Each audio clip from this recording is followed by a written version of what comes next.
ప్రభుత్వం అంటే ఎన్డీఏ ప్రభుత్వమే రికమెండ్ చేసినటువంటి నందమూరి బాలకృష్ణ గారికి పద్మభూషణ్ దక్కింది. అయితే తెలంగాణకు వచ్చేసరికి సేవారంగంలో కృష్ణమాదిగకి పురస్కారం, పద్మశ్రీ పురస్కారం దక్కింది. అయితే ఇక్కడ రేవంత్ రెడ్డి గారు కొంచెం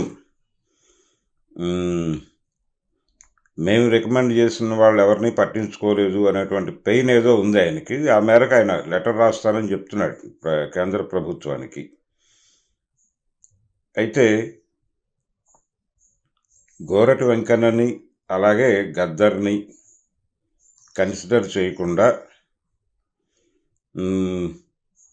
ఇక్కడ నందమూరి బాలకృష్ణ గారికి పద్మభూషణ్ ఇవ్వటం అనేది ఎలా అర్థం చేసుకోవాలి అనేది చూడాలి. అంటే జనరల్గా ఆయన పాపులర్ ఆర్టిస్టు నందమూరి బాలకృష్ణ. ప్రస్తుతం ప్రభుత్వం వారిది, రాష్ట్రంలోనూ కేంద్రంలోనూ కూడా ఎన్డీఏ ప్రభుత్వమే ఉంది కాబట్టి వారు ఇవ్వదలుచుకున్నారు, ఇచ్చారు. ఆయన ఇండస్ట్రీ పరంగా ఇప్పుడు వరుస హిట్టుల్లో ఉన్నాడు. అలాగే ఆయన చేసినటువంటి టాక్ షో కూడా చాలా పెద్ద హిట్. దీంతోపాటు ఆయన సెకండ్ హ్యాట్రిక్కి రెడీ అయిపోయాడు. మొన్న సంక్రాంతికి రిలీజ్ అయినటువంటి డాకు మహారాజ్ కూడా మంచి రిజల్టే రాబడుతోంది. అంటే హిట్ సినిమా కింద దాన్ని ఆల్రెడీ డిక్లేర్ చేయటం జరిగిపోయింది. సో నందమూరి బాలకృష్ణ గారు ఆయనకి ఈ పురస్కారం ఎందుకు వచ్చిందో మనకి స్పష్టంగా తెలుసు. అయితే ఇక్కడే చూడాల్సింది ఏంటంటే వారి తండ్రి గారు నందమూరి తారక రామారావు గారికి పద్మశ్రీ తప్ప ఇంకే రకమైనటువంటి పురస్కారాలు ఆయనకి రాలేదు. రాకపోవడానికి కారణం ఏమిటి అనేది గనక మనం అర్థం చేసుకుంటే, అంటే బాలకృష్ణ గారికి ఎందుకు వచ్చిందో మనకు అర్థమైతే రామారావు గారికి ఎందుకు రాలేదో మనకు క్లారిటీ వచ్చేస్తుంది.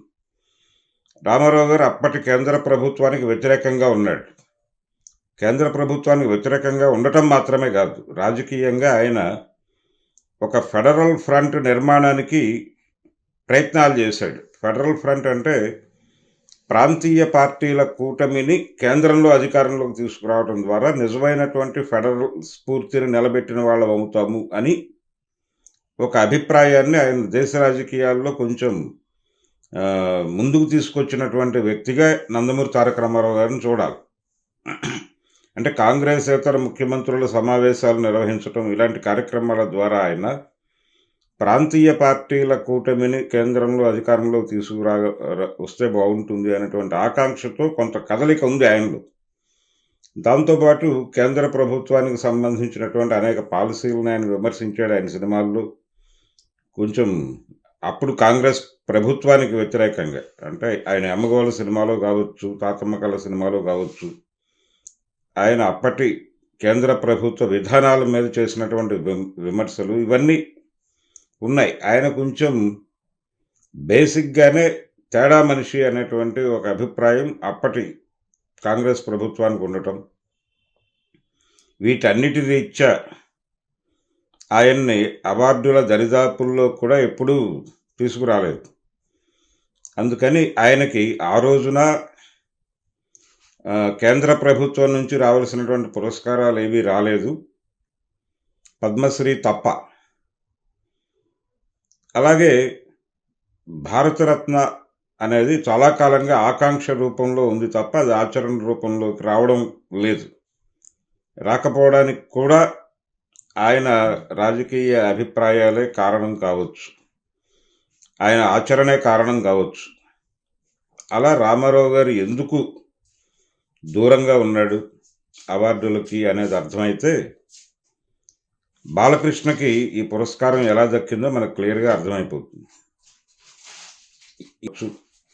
వీళ్ళకి ఈ పద్మ పురస్కారాల వ్యవహారంలో వాళ్ళకి ఒక రకంగా అన్యాయమే జరిగింది.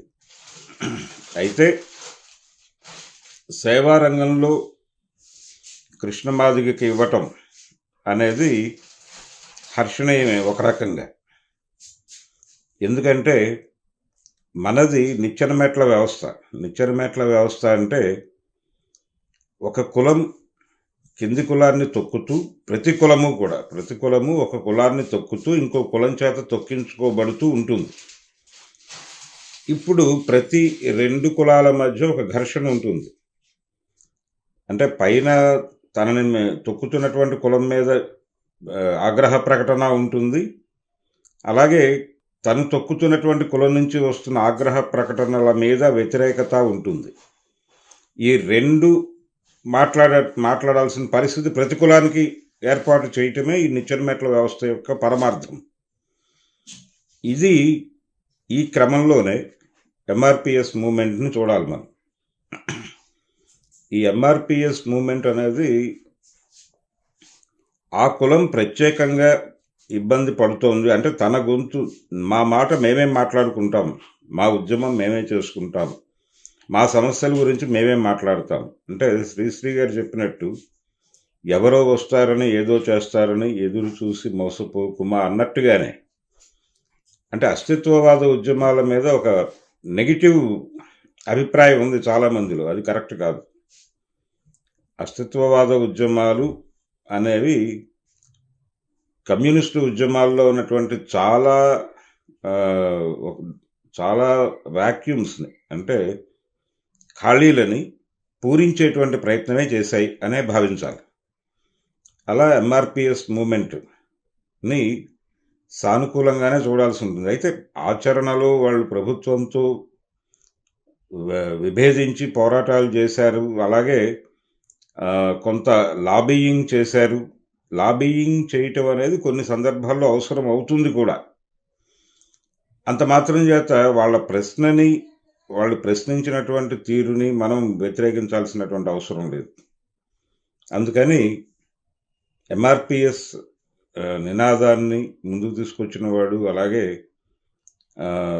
ఆ ఉద్యమానికి ఒక మేరకు రూపం సంతరించి పెట్టడంలో ఇతరులతో కలిసి నడిచినవాడు, కృష్ణమాదిక్కి పద్మశ్రీ పురస్కారం సేవారంగంలో ఇవ్వటం పట్ల ఆక్షేపణలు వ్యక్తం చేయాల్సినటువంటి అవసరం అయితే లేదు. కానీ తెలంగాణ ప్రభుత్వం నుంచి వచ్చినటువంటి ప్రతిపాదనల్ని కూడా సీరియస్గా పట్టించుకుంటే బాగుండేది. నందమూరి బాలకృష్ణ గారికి పద్మభూషణ్ రావటం అనేది అనివార్యం, అది ఆల్రెడీ తెలిసిన విషయమే. దానిలో పెద్దగా ఆశ్చర్యపడాల్సినటువంటిది ఏం లేదు. రామారావు గారికి భారతరత్న రాకపోవడం కూడా ఆశ్చర్యకరమేం కాదు.